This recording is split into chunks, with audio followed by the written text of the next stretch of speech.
every Muslim is subjected to being taught by a radical teacher. Every Muslim. Whether it be in the mosque, in the madrasa, in the newspaper, in the book, in the school, in the community event, Eid, every Muslim is subjected to a point in their life where they can face a situation where they will be radicalized. Every Muslim. And it's only lucky Muslims that can get away with it. I was taught the Bukhari. I was taught the Bukhari. The Bukhari is a violent book. And the Muslim teachers taught me the Bukhari. The Bukhari is the main source for terrorism today. And I, thank God, had the opportunity to understand the filth and reject it.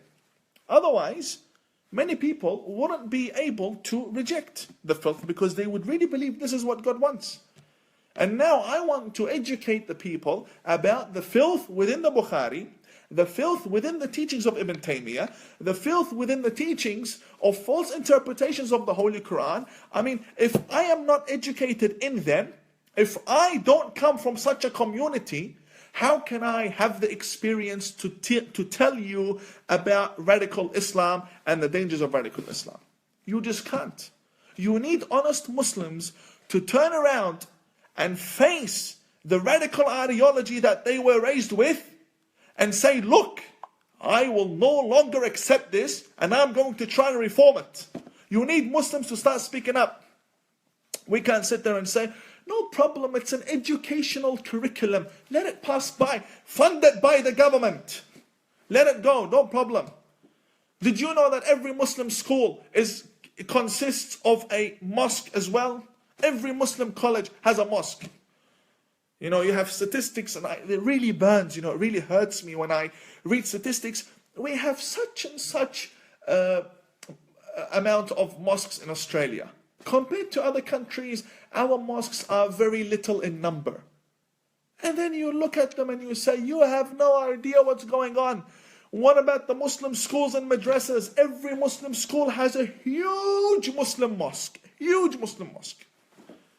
And there's no record, who teaches, who preaches, what's going on. Nobody has an idea. And nobody cares. Because they don't care. It's all about policies. It's all about votes. It's all about taking taxpayer money. I don't know.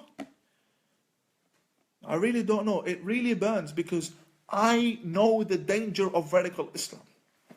And I want to warn you. I want to tell you about it. But nobody seems to comprehend what's happening.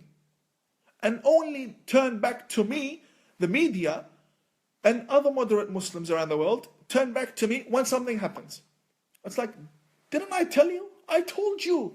I told you that there's a group within my Muslim community in Australia that is thinking of buying huge properties and turning them into Muslim communities. And I use the word country. I admit, I use the word country, that they want to create a country within Australia. And many people were upset. Why did you use the word country? I mean, what word do I use for a community, a large community of a housing estate with their own Islamic banks, their own Sharia law, they want their own patrol police, and they're going to have their own mayor and their own councillors in that area. What do you call it? That is a form of government, but it's Islamic under the Commonwealth. What do you call it? It's called a non-registered country. That's what it is. It's a non-registered country within our country. They haven't claimed independence yet. We'll put it that way. I mean, what are you going to do to such people? We either wake up, and I know many Muslims that lived a life of radicalization, and they want to change, but they're afraid. Look at people like Majid Nawaz and other reformers. Once upon a time, they were all radicals. And I thank God that I was never radicalized. Never. I never allowed anyone to turn me into a radical. Never. Why? Because I knew the filth that was in the books. And unless we teach the Muslims about the filth that's in the books, we're not going to be able to deal with the problem. We had radical teachers, and they would talk And we would just sit and laugh at them. Why? Because we knew they were radicals, ignore the radical. But we wanted to pass the exam, otherwise we would fail.